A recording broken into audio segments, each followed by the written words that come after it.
On va reprendre maintenant W et Q en détail pour voir ce que l'on peut dire. Donc au cours du cycle complet, eh bien, on écrit les 4 contributions que l'on vient de calculer pour s'apercevoir qu'on est en train d'ajouter CVT1 moins T2 plus CVT2 moins T1. Ça fait 0. C'est juste la même quantité avec le signe opposé. Donc il nous reste RT2 log de VA sur VB plus RT1 log de VC sur VD. Donc ça, c'est le travail total. Petit commentaire là-dessus. Donc on retrouve le fait VA étant inférieur à VB, le premier terme est négatif. C'est le temps moteur, vraiment. Deuxième terme, VC sur VD est plus grand que 1, VC est plus grand que VD, donc on se retrouve avec un terme là qui est positif, c'est la recompression, c'est le moment où le monde extérieur lui effectue un travail moteur sur le système, sur le gaz parfait. Alors que dans le terme T2, c'est le système, le gaz parfait, qui effectue un travail moteur sur le monde extérieur. Voilà. On s'intéresse maintenant à la chaleur au cours du cycle complet. Donc la chaleur totale mise en jeu, échangée par le gaz parfait avec l'ensemble des deux sources de chaleur, c'est QAB plus QBC plus QCD plus QDA. QBC et QDA, c'est vite fait puisque ce sont des transformations adiabatiques, c'est égal à 0. QAB, qu'on va appeler donc la chaleur échangée avec la source de chaleur à température T2, Q2, est égal à moins WAB, parce que delta U égale 0 dans une transformation isotherme. Et QCD est égal à Q1, l'énergie échangée avec la source de chaleur à température T1, qui est donc égale au moment où ça se produit, qui est donc la recompression de CAD, qui est égale à moins WCD. Donc on a une chaleur totale qui est bien égale ici à moins WAB moins WCD, et une chaleur totale qui s'exprime aussi comme étant simplement Q1 plus Q2. Les deux temps de dilatation isotherme pour Q2 et de compression isotherme pour Q1. Le rendement de ce moteur, alors qu'est-ce qu'on a payé? En fait, qu'est-ce que vous mettez à la pompe? Eh ben, c'est essentiellement la chaleur qui est fournie par la source chaude au gaz parfait. Donc cette chaleur qui est fournie au gaz parfait par la source chaude, c'est ce qui permet au moteur de tourner et de faire avancer la voiture. Donc l'investissement, c'est Q2. Q2 qui est donc une quantité positive. Le gaz parfait reçoit cette chaleur de la source de chaleur à température T2. Le rendement, donc on va considérer maintenant que le travail effectué par le système sur le monde extérieur, c'est la totalité. Il faut bien tenir compte du fait qu'à un moment, il faut recomprimer et que ça, c'est du travail perdu en quelque sorte, mais c'est là. Et donc ce travail total, si le gaz parfait effectue vraiment un travail moteur sur le monde extérieur, ce travail total doit être négatif. Donc WAB plus WCD est inférieur à 0. Donc le rendement en question, c'est W total sur Q2, défini de cette manière-là. Il nous reste maintenant à le calculer.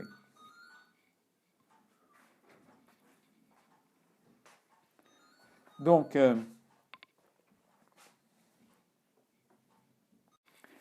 on résume la situation en général avec le schéma suivant. Donc on a le système qui est le gaz parfait à l'intérieur du piston et avec le piston. On a donc ce système qui est connecté ou pas à la source de chaleur T2. Quand il est connecté à la source de chaleur T2, il échange une chaleur Q2 qui est reçue par le système. Au cours du cycle, le système donne une chaleur Q1 à la source de chaleur T1. Donc vu du système, c'est une chaleur qui est négative.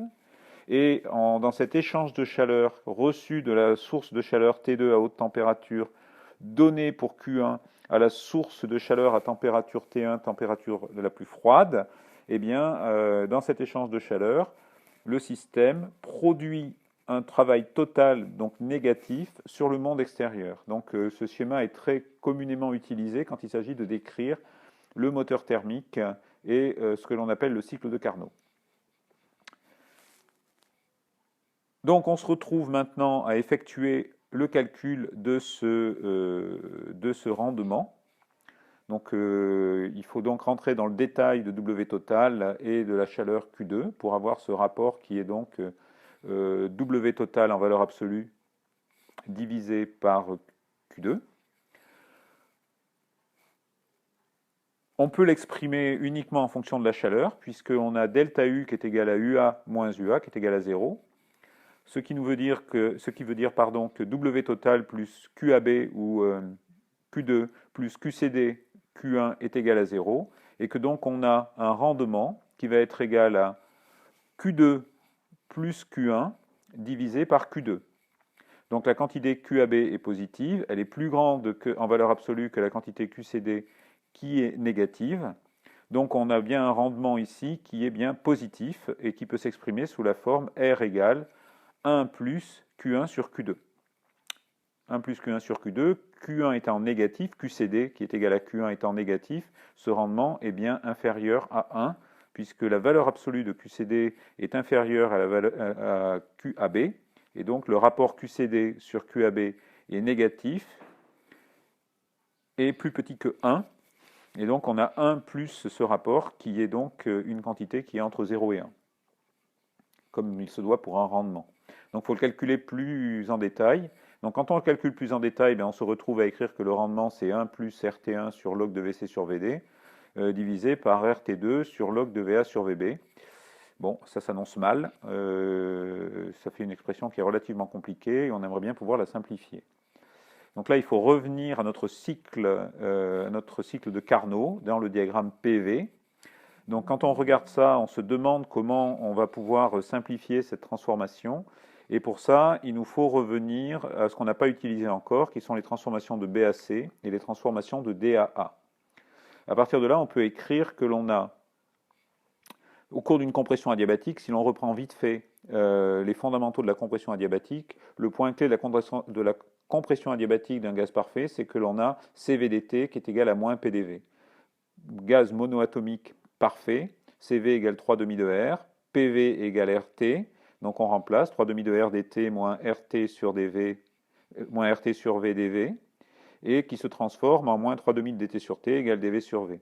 Ça s'intègre pour nous donner un Vt puissance 3,5 qui est égal à constante. Donc quand on a Vt puissance 3,5 qui est une constante,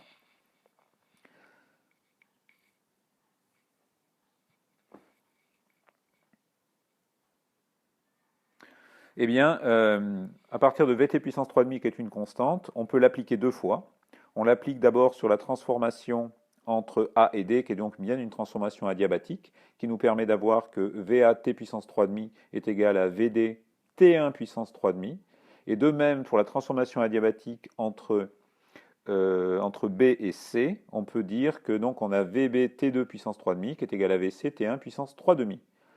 Une fois qu'on a ça, eh bien, on peut calculer donc le rapport VB sur VA en fonction du rapport VD sur VC pour s'apercevoir que tout se simplifie gentiment puisqu'on voit apparaître le même T2 puissance 3,5 dans les deux équations et le même T1 puissance 3,5 dans les deux équations.